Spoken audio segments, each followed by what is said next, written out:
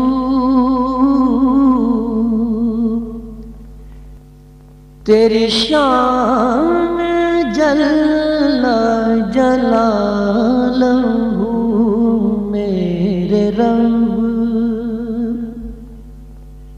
کہاں پہ نہیں ہے تو،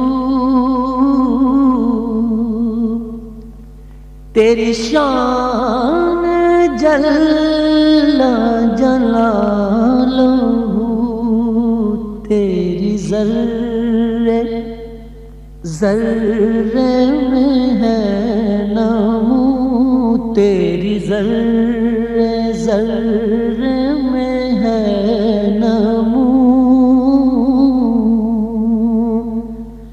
تیری شان جل جلالہ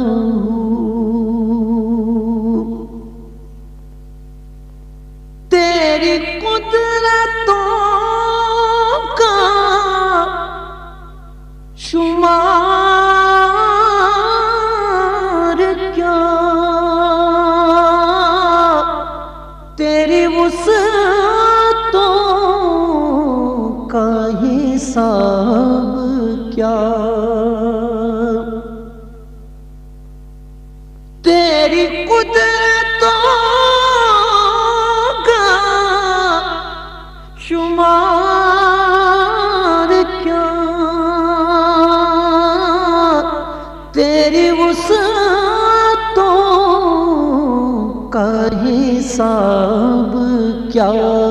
تو محیط عالم میں رنگ و بو، تو محیط عالم میں رنگ و بو، تیری شان جل جلالہ، تو محیط عالم میں رنگ و بو، تیری شان جل جلالہ، تیرا فیض فیض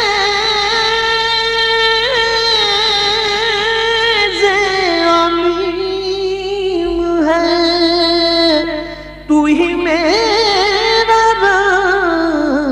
رب کریم ہے، تیرا فیض فیض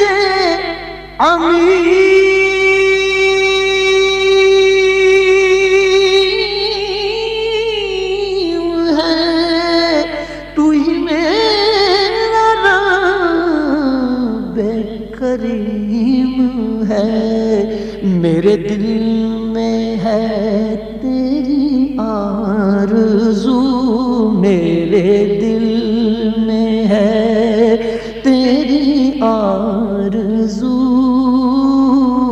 تیری شان جل جلالہ، میرے دل میں ہے تیری آرزو،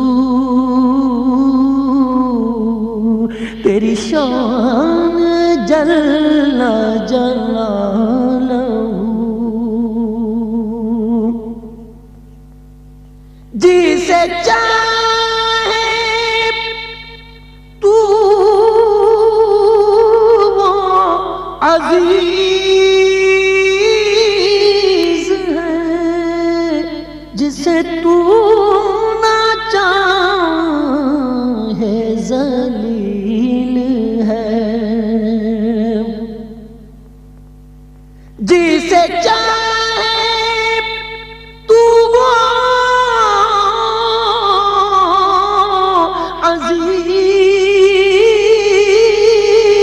عزیز ہے، جسے تو نہ چاہے ذلیل ہے، تیرے ہاتھ ذلت و آبرو، تیری شان جل جلالہ، تیرے ہاتھ ذلت و آبرو، تیری شان جل جلالہ، میرے رب کہاں پہ نہیں ہے تو، تیری شان جل جلالہ، تیری ذرے ذرے میں ہے نمو،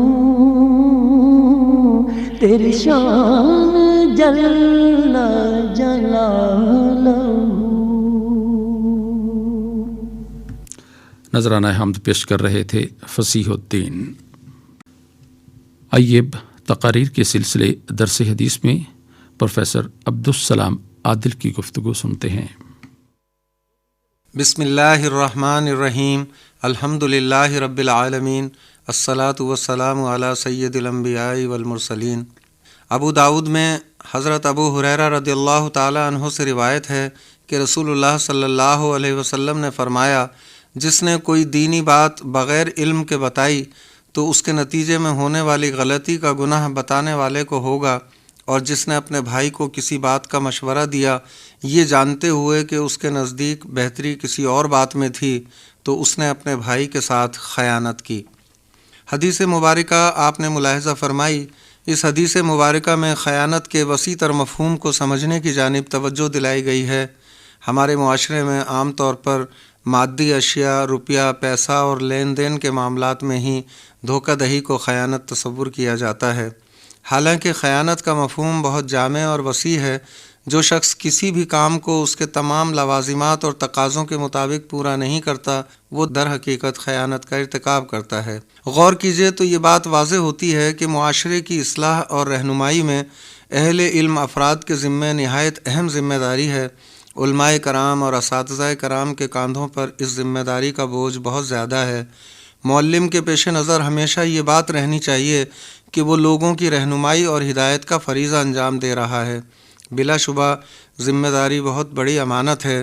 لوگ اس پر اعتماد کر کے اپنی زندگی کی نہج کو استوار کر رہے ہوتے ہیں اور اس کے مطابق عمل کرنے کی کوشش کرتے ہیں۔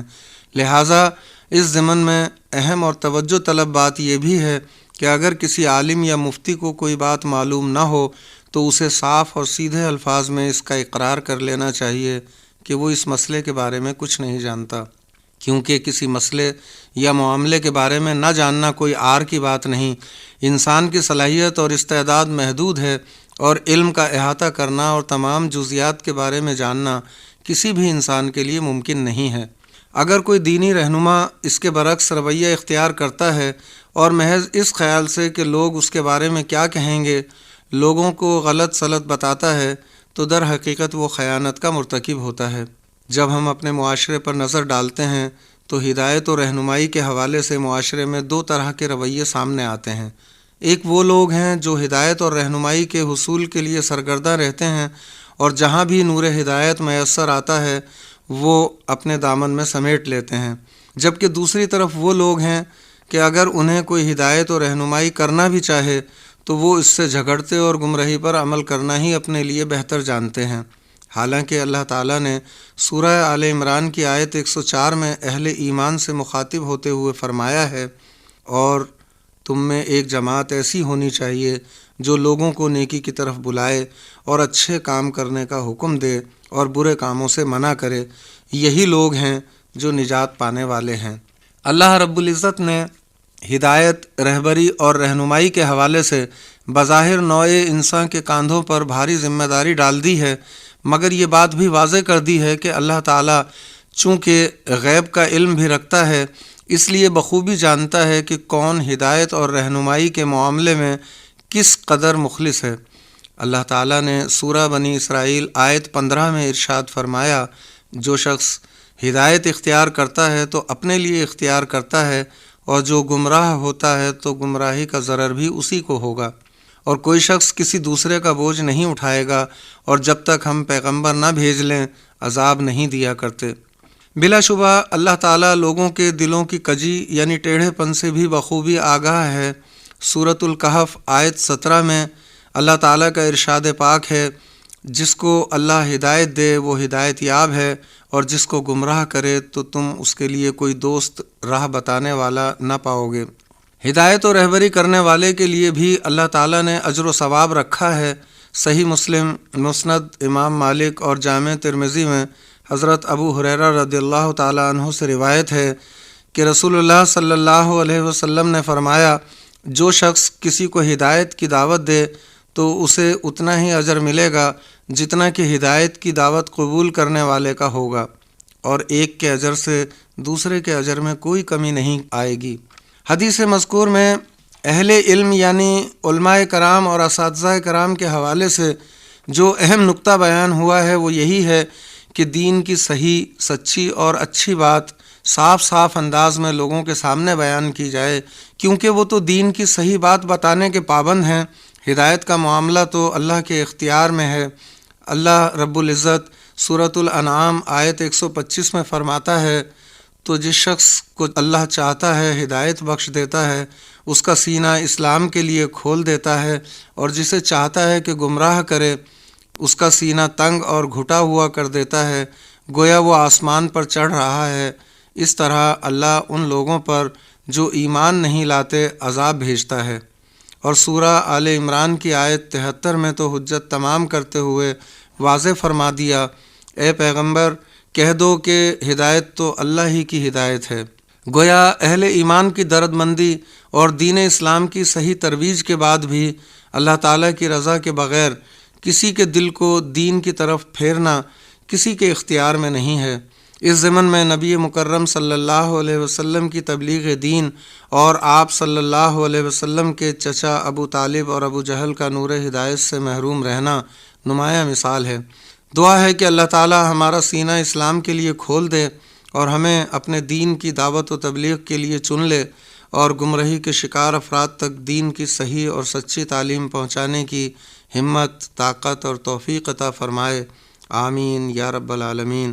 وآخر دعوانا ان الحمد للہ رب العالمین، والسلام علیکم ورحمۃ اللہ وبرکاتہ۔ تقاریر کے سلسلے درس حدیث میں گفتگو کر رہے تھے پروفیسر عبدالسلام عادل۔ حضور نبی کریم صلی اللہ علیہ وآلہ وسلم نے ارشاد فرمایا، تم میں سے اچھا وہ ہے جس کے اخلاق سب سے اچھے ہوں، اچھی اور میٹھی بات بھی صدقہ ہے۔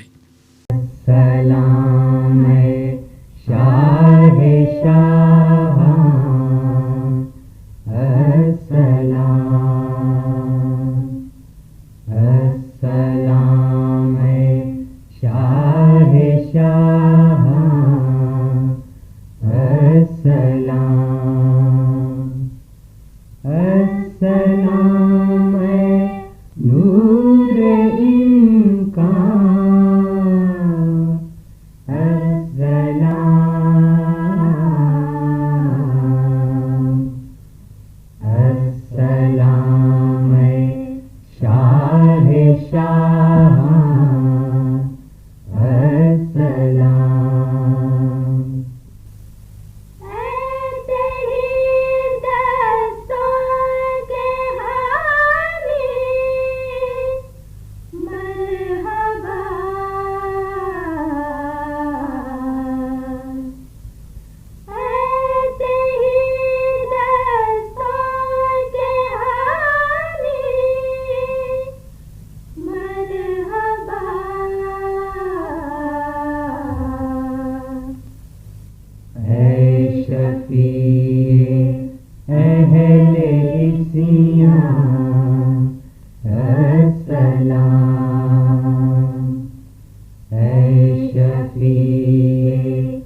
سجدگاہ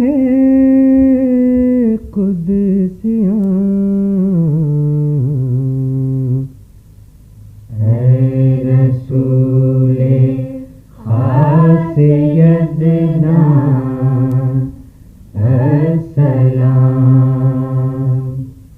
اے رسول خاص یزدان السلام، السلام شاہ شاہاں السلام، اے تیری باتیں کلام کردگار،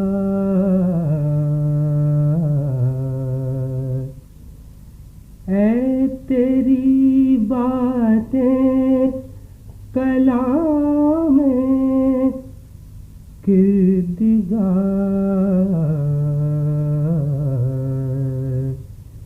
اے تیرا دل عرش رحمان السلام،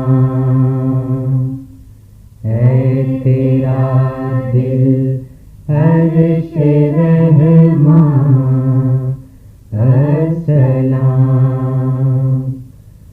السلام شاہ شاہاں السلام، افتخار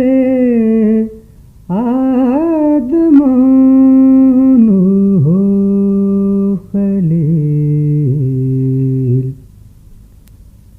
افتخار آدم و نوح خلیل، اے عرب کے ماہ تاباں السلام۔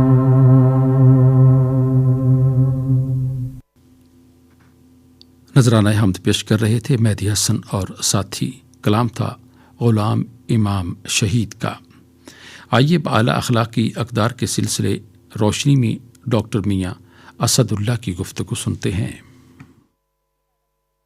نحمده ونصلي على رسوله الكريم، اما بعد، عن البراء بن عازب رضی اللہ تعالی عنہما قال امرنا رسول اللہ صلی اللہ علیہ وسلم بسبع: عیادة المریض واتباع الجنائز وتشمیت العاطس ونصر الضعیف وعون المظلوم وافشاء السلام وابرار المقسم۔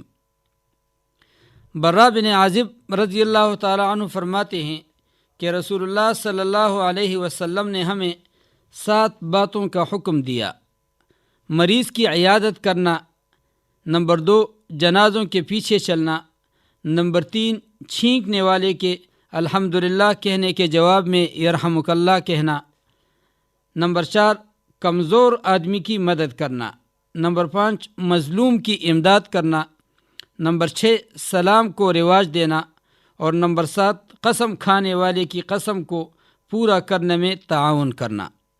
یہ 7 چیزیں جن کا اس حدیث میں ذکر ہے بڑی اہمیت رکھتی ہیں، اس لیے کہ ایک مسلمان کی زندگی کے آداب میں سے ہیں کہ وہ ان باتوں کا اہتمام کرے۔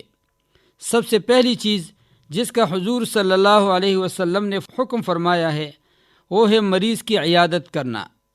مریض کی عیادت کرنا یہ مسلمان کے حقوق میں سے بھی ہے، اور یہ ایسا عمل ہے جس کو ہم سب کرتے ہیں۔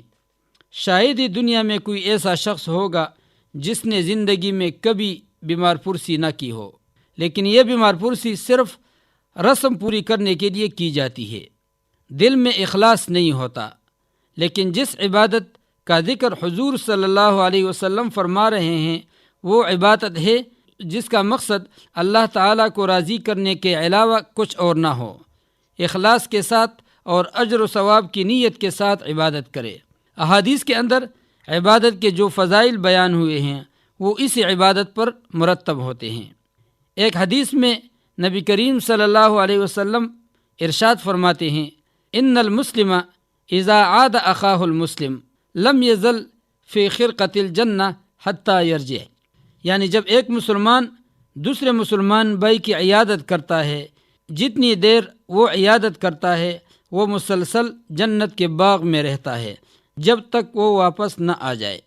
ایک اور حدیث میں حضور صلی اللہ علیہ وسلم نے فرمایا: ما من مسلم یعود مسلما الا صلی علیہ 70,000 ملک حتی یمسی وان عادہ عشیۃ الا صلی علیہ 70,000 ملک حتی یصبح وکان لہ خریف فی الجنہ، یعنی جب کوئی مسلمان بندہ اپنے مسلمان بھائی کی صبح کے وقت عیادت کرتا ہے تو صبح سے شام تک 70,000 فرشتے اس کے حق میں مغفرت کی دعا کرتے رہتے ہیں، اور اگر شام کو عیادت کرتا ہے تو شام سے لے کر صبح تک 70,000 فرشتے اس کے حق میں مغفرت کی دعا کرتے رہتے ہیں، اور اللہ تعالی جنت میں اس کے لیے ایک باغ متعین فرما دیتے ہیں۔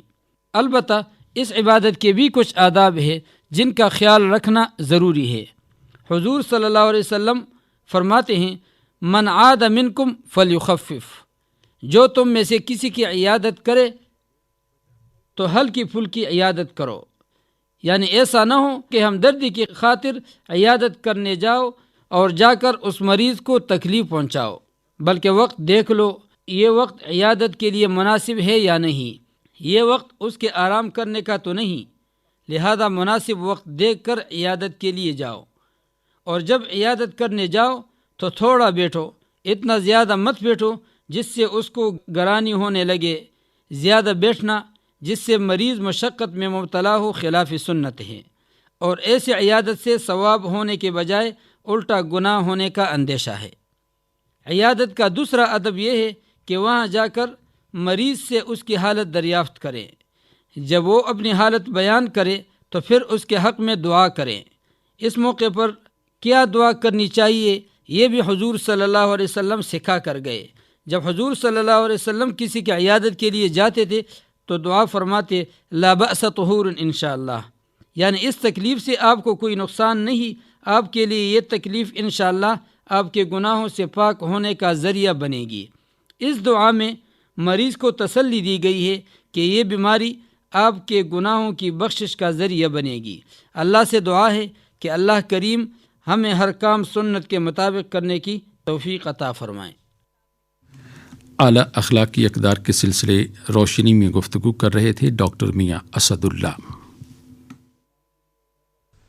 بلغ العلا بکمالہ، بلغ العلا بکمالہ، وہ بشیر بھی وہ نذیر بھی وہی آپ اپنی نذیر بھی، وہ زمین پہ شاہ و امیر بھی، وہ فلک پہ عرش مسیر بھی۔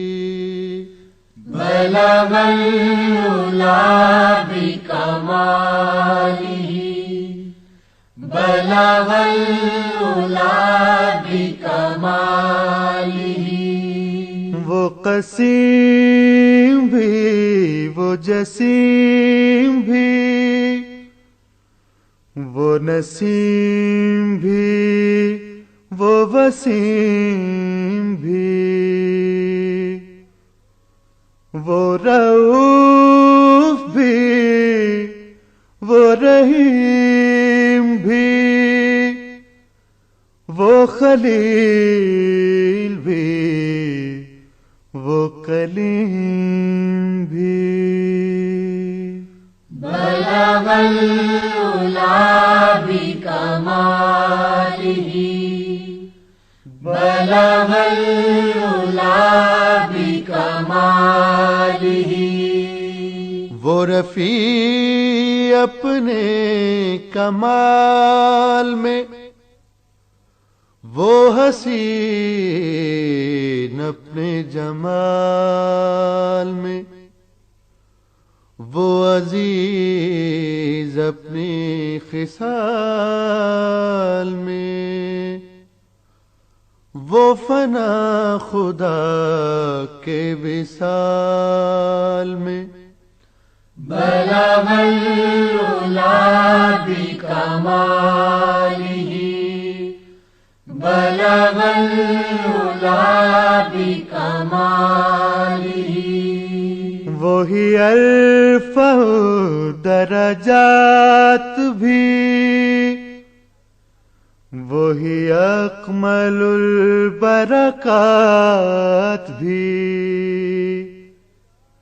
وہی جامع الحسنات بھی، وہ جدا بھی واصل ذات بھی۔ بلغ العلا بکمالہ، بلغ العلا بکمالہ، ہے انہی کا فیض جہان میں، وہ نماز میں وہ اذان میں، وہ یگانہ آن میں شان میں، وہ گئے فلک پہ کان میں۔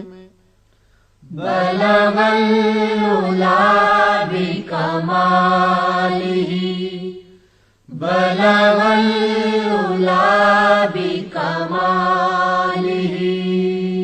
وہ برائے ہفت فلک گئے کہ جہاں نبی نہ ملک گئے، وہ مقام قرب تلک گئے، جو نہاں تھے نور جھلک گئے۔ بلغ العلا بکمالہ، بلغ العلا بکمالہ، انہیں بے حجاب خدا ملا، انہیں مرتبہ یہ بڑا ملا، انہیں کیا دیا، انہیں کیا ملا، جو دیا دیا، جو ملا ملا۔ بلغ العلا بکمالہ، کشف الدجا بجمالہ۔ نعت رسول مقبول صلی اللہ علیہ وآلہ وسلم پیش کر رہے تھے غلام عباس سلامت علی اور ساتھی۔ آپ نے پوچھا ہے، سامعین آپ کے دینی اور سماجی مسائل کا حل قرآن و سنت کی روشنی میں پیش کر رہے ہیں پروفیسر ڈاکٹر حبیب الرحمن عاصم۔ بسم اللہ الرحمن الرحیم۔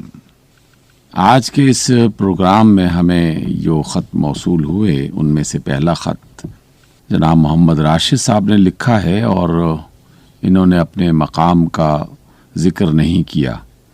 یہ پوچھتے ہیں کہ رسول اللہ صلی اللہ علیہ وسلم نے کن علاقوں اور ممالک کی طرف خطوط بھیجے تھے، اس کی وضاحت فرما دیجیے۔ دیکھیے، اگر تو یہ محض ایک معلومات کے ضمن میں آ رہی ہے بات، تو یقیناً رسول اللہ صلی اللہ علیہ وسلم کی سیرت کے حوالے سے ہمیں بہت کچھ جاننا چاہیے، اور سب کچھ جاننا چاہیے جو بھی آپ نے کام کیے، جس کا بھی آپ نے حکم دیا، اور اس میں سے پھر اصل بات یہ ہے کہ وہ حکمت تلاش کی جائے کہ جس بنا پر آپ صلی اللہ علیہ وسلم سے اللہ تعالیٰ نے یہ کام کروائے۔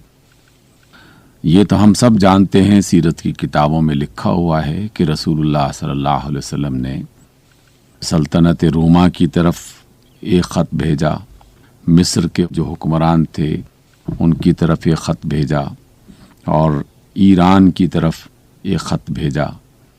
یہ 3 ممالک تو اس اعتبار سے ہیں، لیکن اس کے علاوہ بھی دیگر قبائل میں اور دیگر علاقوں میں آپ صلی اللہ علیہ وسلم نے خطوط بھیجے۔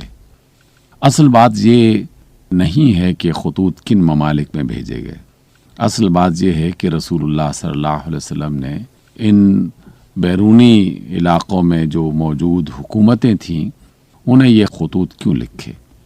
ان خطوط سے یہ پتہ چلتا ہے کہ رسول اللہ صلی اللہ علیہ وسلم کو صرف جزیرے عرب میں ایک رسول بنا کے نہیں بھیجا گیا تھا، اور آپ کی تعلیمات صرف یہ نہیں تھیں کہ انفرادی اعتبار سے جو عربی زبان بولنے والے ہیں وہ اللہ کی توحید کا اقرار کر لیں اور دین اسلام کو اپنے دین کے طور پر قبول کر لیں، بلکہ رسول اللہ صلی اللہ علیہ وسلم چونکہ عالمین کی طرف تمام لوگوں کے لیے رسول بنا کے بھیجے گئے، اس وجہ سے آپ صلی اللہ علیہ وسلم نے اپنے اس پیغام کو دیگر ممالک تک بھی پہنچایا۔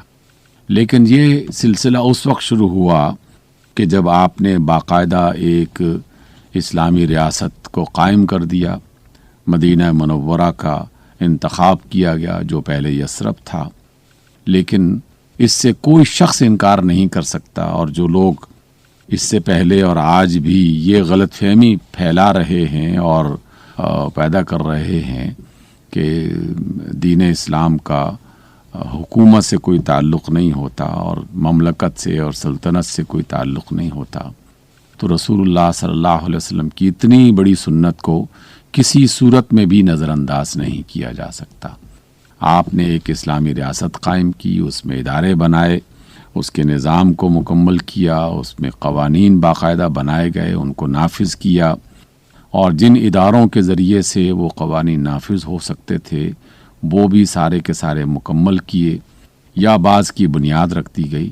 اور اس کے بعد آپ صلی اللہ علیہ وسلم نے صرف اسی پر اکتفا نہیں کیا، بلکہ ایران کے جو حکمران تھے انہیں اللہ کے رسول نے دین اسلام کی دعوت دی، جو اس وقت کی ایک سپر پاور تھی، بہت بڑی سلطنت، بہت سارے دیگر ممالک اور قومیں اور علاقے وہ ان کے باجگزار تھے۔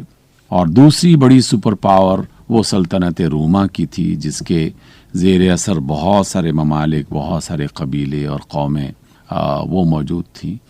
تو یہ بات بذات خود بتا رہی ہے کہ دین اسلام صرف ایک علاقے کے لیے یا چند لوگوں کے لیے یا کسی ایک زبان بولنے والے افراد کے لیے دنیا میں نہیں بھیجا گیا، بلکہ اسے دنیا بھر پر اللہ کے پیغام کو پہنچانے اور اس کے سسٹم کو، اس کے نظام کو، اس کے قوانین کو نافذ کرنے کے لیے باقاعدہ ایک ترتیب بنائی گئی، اور اسی ترتیب سے رسول اللہ صلی اللہ علیہ وسلم کی سیرت ہمیں رہنمائی کرتی ہے۔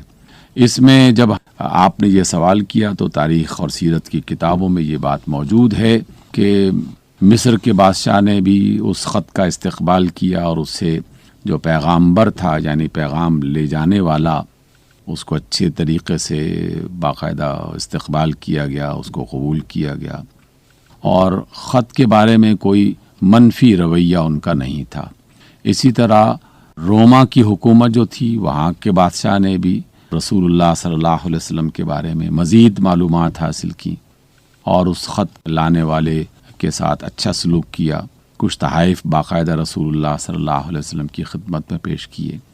ایران کا جو بادشاہ تھا اس نے رسول اللہ صلی اللہ علیہ وسلم کے اس خط کو نہ صرف پھاڑا بلکہ بدتمیزی بھی کی، اور رسول اللہ صلی اللہ علیہ وسلم نے اس کے جواب میں باقاعدہ یہ بددعا دی اس ایران کے بادشاہ کے لیے کہ اللہم مزقہ کما مزق رسالت رسولہ او کما قال علیہ السلام، کہ اے اللہ اس کو بھی ٹکڑے ٹکڑے تو کر دے، جس طرح اس نے میرے اس خط کو اور اللہ کے اس پیغام کو جو رسول اللہ صلی اللہ علیہ وسلم نے بھیجا تھا اس کو ٹکڑے ٹکڑے کیا ہے۔ اور واقعی کچھ سال کے اندر اندر یہ بات نہ صرف پوری ہوئی بلکہ لوگوں نے دیکھا کہ جو سلطنت ایران تھی اور اس کے بعد پھر سلطنت روما بھی اس کا حصہ بن گئی، کہ اللہ تعالیٰ نے ایران کی حکومت کو ٹکڑے ٹکڑے کر دیا، جنہوں نے رسول اللہ صلی اللہ علیہ وسلم کی بے حرمتی کی تھی اور آپ کے خط کا احترام نہیں کیا تھا۔ آپ کے پیغام کو قبول کرنا یا نہ قبول کرنا، یقیناً یہ انہیں آزادی تھی، جیسے مصر کے حکمران نے اگرچہ آپ کے پیغام کو قبول نہیں کیا لیکن کوئی ایسی گستاخی نہیں کی، کوئی ایسی بدتمیزی نہیں کی۔ اور سلطنت روما کے جو بادشاہ تھے قیصر روم، اس نے بھی کوئی ایسی بدتمیزی نہیں کی، اور اگرچہ اس نے اسلام قبول نہیں کیا، تو دنیا میں اللہ کا پیغام پہنچانے کا رسول اللہ صلی اللہ علیہ وسلم نے جو طریقہ اختیار کیا وہ بالکل واضح ہے۔ اس لیے اہل ایمان پر یہ ذمہ داری بنتی ہے کہ وہ اللہ اور اس کے رسول صلی اللہ علیہ وسلم کے پیغام کو نہ صرف خود قبول کریں بلکہ اس پر عمل کریں، اور اس کے ساتھ ساتھ دیگر جو قومیں، قبائل، علاقے، مختلف زبانیں بولنے والے افراد، مختلف جو نظام ہائے حکومت ہیں، ان میں جو بھی موجود ہوں، ان تک اللہ کے رسول صلی اللہ علیہ وسلم کے اس پیغام کو پہنچانے کا اہتمام کریں۔ آپ نے پوچھا ہے، آپ کے دینی اور سماجی مسائل کا حل قرآن و سنت کی روشنی میں پیش کر رہے تھے پروفیسر ڈاکٹر حبیب الرحمن عاصم۔ سامعین، اگر آپ بھی اس سلسلے میں کوئی سوال پوچھنا چاہیں تو خط لکھنے کے لیے ہمارا پتہ نوٹ فرما لیجیے۔ انچارج پروگرام حیا علی الفلاح، پوسٹ باکس نمبر 2010 یعنی 2010 ریڈیو پاکستان، اسلام آباد۔ در مصطفیٰ در مصطفیٰ ہو نصیب اگر تو حریم قرب و رضا ملے، در مصطفیٰ مصطفیٰ ہو نصیب اگر تو حریم قرب و رضا ملے. ہے عجیب سر عبودیت کہ نبی ملے تو خدا ملے. در مصطفیٰ ہو نصیب اگر تو حریم قرب و رضا ملے. ہے مدینہ مرکز جسم و جان ہوئے ایک عشق و خرد یہاں. ہے مدینہ مرکز جسم و جان ہوئے ایک عشق و خرد یہاں. کہ مقام حق کی تلاش میں یہی دونوں راستے آ ملے. در مصطفیٰ ہو نصیب اگر تو حریم قرب و رضا ملے. ہو کرشمہ حشر میں ایک جب کھلے نامہ میرے عمل کا جب. ہو کرشمہ حشر میں ایک جب کھلے نامہ میرے عمل کا جب. اسے جس طرف سے پڑھے کوئی تیرا نام پاک لکھا ملے. در مصطفیٰ ہو نصیب اگر تو حریم قرب و رضا ملے. یہ وہ در ہے محشر خوشنوا ہے جہاں کی رسم کرم جدا. یہ وہ در ہے محشر خوشنوا ہے جہاں کی رسم کرم جدا. نہ ملے تو حسب طلب ملے جو ملے طلب سے سوا ملے. در مصطفیٰ ہو نصیب اگر تو حریم قرب و رضا ملے. ہے عجیب سر عبودیت کہ نبی ملے تو خدا ملے. در مصطفیٰ ہو نصیب اگر تو حریم قرب و رضا ملے.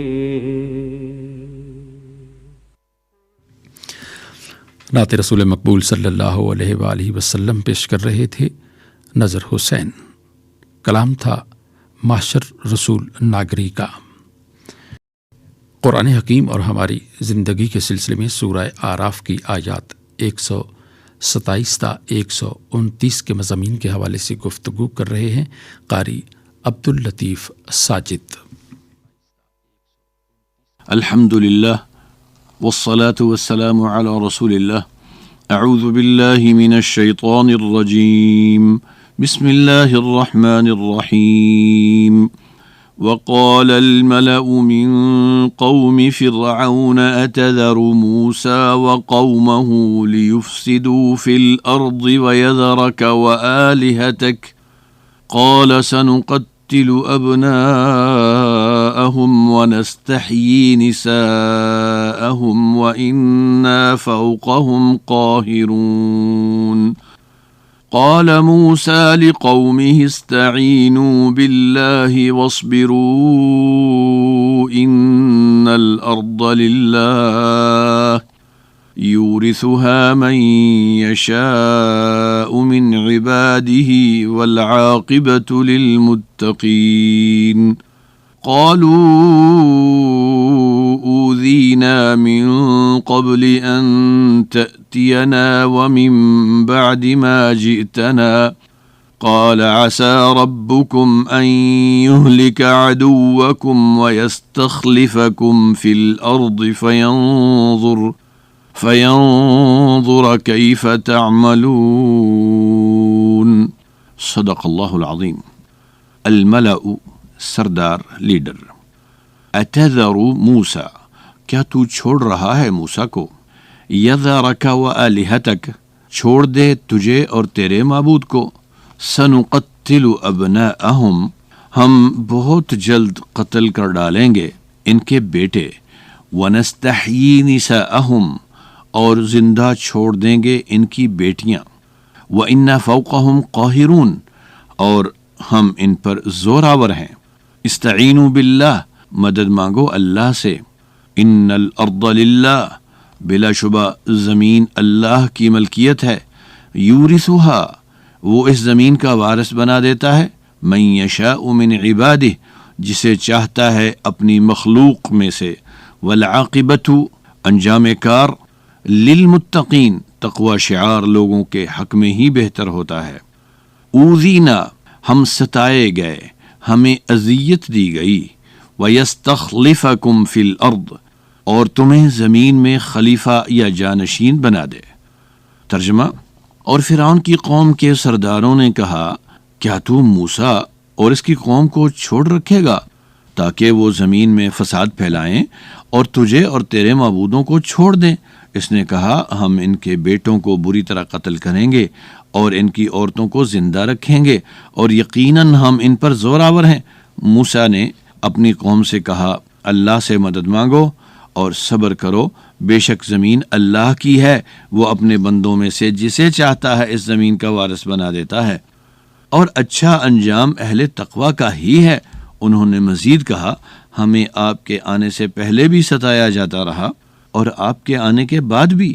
اس پر حضرت موسیٰ علیہ السلام نے کہا مجھے توقع ہے کہ تمہارا رب تمہارے دشمن کو ہلاک کر دے اور تمہیں زمین کا جانشین بنا دے، پھر دیکھے کہ تمہارے عمل کیسے ہیں. سامعین محترم، آپ نے سورۃ الاعراف آیات 127 تا 129 کی تلاوت اور ترجمہ سماعت فرمایا. سامعین کرام، فرعون لوگوں کو گمراہ کرنے اور اپنی سلطنت بچانے کے لیے حضرت موسیٰ علیہ السلام کی نبوت اور معجزات کے بارے میں یہ تو کہتا تھا کہ یہ سب جھوٹ ہے، مگر اندر سے اس کا دل مسلسل گواہی دے رہا تھا کہ موسیٰ علیہ السلام اللہ کے سچے نبی ہیں. سورہ نمل میں اللہ تعالیٰ کا ارشاد ہے وَجَحَدُوا بِهَا وَاسْتَيْقَنَتْهَا أَنفُسُهُمْ ظُلْمًا وَعُلُوًّا فَانظُرْ كَيْفَ كَانَ عَاقِبَةُ الْمُفْسِدِينَ. انہوں نے سراسر ظلم اور غرور کی وجہ سے ان معجزات کا انکار کیا، حالانکہ ان کے دل ان معجزات کی حقانیت اور صداقت کے قائل ہو چکے تھے. پھر دیکھیے ان فسادیوں کا انجام کیسا ہوا.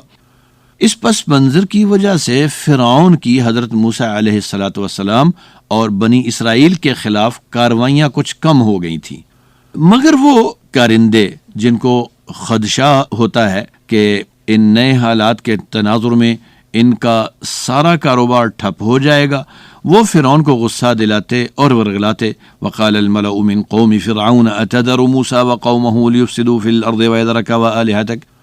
فرعون کے درباریوں نے فرعون سے کہا کہ تو موسیٰ اور اس کی قوم کو بلا مواخذہ چھوڑے رکھے گا کہ یہ لوگ زمین میں فساد کرتے پھریں اور تجھے اور تیرے الہوں کو چھوڑ دیں. عظیم مفسر قرآن ابن کثیر رحمہ اللہ اس آیت کی تفسیر کے تحت فرماتے ہیں تعجب ہے کہ یہ لوگ موسیٰ علیہ الصلاۃ والسلام اور ان کی پسی ہوئی قوم کو فسادی قرار دے رہے تھے، حالانکہ فساد پھیلانے والے خود فرعون اور اس کے درباری تھے، جیسا کہ اللہ تعالیٰ کا فرمان ہے الا انہم ہم المفسدون، خوب جان رکھو کہ اصل فسادی تو وہ خود ہیں۔ درباریوں کا ورگلانا کارگر ثابت ہوا، جس پر فرعون کہنے لگا سنقتل ابناءہم ونستحیی نساءہم وانا فوقہم قاہرون، کہ ہم موسیٰ علیہ الصلاۃ والسلام اور ان کی قوم کو بڑی سخت سزا دیں گے، ان کے بچوں کو بری طرح قتل کرتے رہیں گے اور ان کی بچیوں کو زندہ چھوڑا کریں گے تاکہ انہیں اپنی لونڈیاں بنائیں، اور ان سے مغلوب نہیں بلکہ ہم ان پر زوراور ہیں۔ دوسری طرف حضرت موسیٰ علیہ الصلاۃ والسلام کی قوم نے حضرت موسیٰ علیہ الصلاۃ والسلام سے التجا کی کہ اوذینا من قبل ان تأتینا ومن بعد ما جئتنا، اے موسیٰ علیہ السلام آپ کے آنے سے قبل ان فرعونیوں نے ہمیں بہت ستایا، اور آپ کے آنے کے بعد بھی ستانے کا وہ سلسلہ ہنوز جاری ہے۔ اس پر حضرت موسیٰ علیہ السلام نے انہیں تسلی دیتے ہوئے کہا استعینوا باللہ واصبروا ان الارض للہ یورثها من یشاء من عبادہ والعاقبۃ للمتقین، کہ اللہ سے مسلسل مدد مانگتے رہو اور صبر کا دامن نہ چھوٹنے پائے، یہ زمین اللہ کی ملکیت ہے، وہ اپنی مخلوق میں سے جسے چاہے اس زمین کا وارث بنا دے، مگر ایک اصول اور دستور اٹل ہے کہ آخری انجام کار ہمیشہ تقوی شعار لوگوں کا ہی بہتر ہوتا ہے۔ مزید فرمایا عسى ربكم ان يهلك عدوكم ويستخلفكم في الارض فينظر كيف تعملون، بہت جلد تمہارا رب تمہارے دشمن کو ہلاک کر کے تمہیں زمین کا جانشین رکھے گا، یعنی تمہیں زمین میں زندہ رکھے گا تاکہ تمہارے اعمال کا جائزہ لیا جائے کہ آزادی جیسی عظیم نعمت پا کر تم شکر گزار ہوتے ہو یا کہ ناشکرے بن کر زندگی بسر کرتے ہو۔ اور اس زمین میں اللہ کا ایک اٹل اصول اور دستور یہ بھی ہے وَإِذْ تَأَذَّنَ رَبُّكُمْ لَئِن شَكَرْتُمْ لَأَزِيدَنَّكُمْ وَلَئِن كَفَرْتُمْ إِنَّ عَذَابِي لَشَدِيدٌ، کہ تمہارے رب کا اعلان ہے اگر اس کی نعمتوں، کرم نوازیوں اور نوازشوں کا شکر ادا کرتے رہو گے تو وہ مزید نوازتا رہے گا، اور اگر ناقدری کی روش اختیار کرو گے تو پھر میرا سخت عذاب ہی تمہارا مقدر ہوگا۔ ان آیات میں ہمیں یہ سکھایا جا رہا ہے کہ صبر اور شکر کے ساتھ اللہ سے تعلق مضبوط رکھو، اللہ کی تعلیمات کے مطابق زندگی گزارتے رہو، دنیا تمہیں ڈرائے دھمکائے، تمہاری تباہی اور بربادی کے پروپیگنڈے کرے، پرواہ نہیں کرنا کہ تمام معاملات عرش والے کے اختیار میں ہیں، اور اس کا وعدہ ہے کہ مستقبل اللہ کی تعلیمات کی روشنی میں زندگی گزارنے والے اہل تقوی کا ہی ہوتا ہے، انجام کار انہی لوگوں کے حق میں بہتر ہوتا ہے۔ اللہم اعف عنا واغفر لنا ولا تسلط علینا بذنوبنا من لا یخافک فینا ولا یرحمنا۔ قرآن حکیم اور ہماری زندگی کے سلسلے میں سورہ آراف کی آیات 127 تا 129 کے مضامین کے حوالے سے گفتگو کر رہے تھے قاری عبداللطیف ساجد۔ آئیے پروگرام کے ان اختتامی لمحات میں اللہ تعالیٰ کے حضور دعا کے لیے ہاتھ پھیلائیں۔ بسم اللہ الرحمن الرحیم۔ اے رب رؤوف و رحیم، تو اپنی ساری مخلوق پر رحم فرما، تمام بنی نوع انسان کو ایمان و اسلام کی نعمت سے سرفراز فرما، سب کو دوزخ کے عذاب سے محفوظ فرما کر جنت پہ داخلے کا سزاوار بنا۔ اے پروردگار، امت مسلمہ کو خیر امت بنا، اسے اقوام عالم کی ہدایت کا ذریعہ بنا۔ اے اللہ، ہمارے وطن عزیز پاکستان پر بھی کرم کی نظر فرما، اس مملکت کی آزادی کی حفاظت فرما، اس کے اندرونی اور بیرونی دشمنوں کو خائب و خاسر کر اس کے سبز ہلالی پرچم کا سایہ ہمارے سروں پر قائم و دائم رکھ۔ اس ملک میں بسنے والے تمام طبقات کو اتحاد و اتفاق عطا فرما، سارے ملک کو گوشہ گلزار اور امن کے گہوارے میں بدل دے۔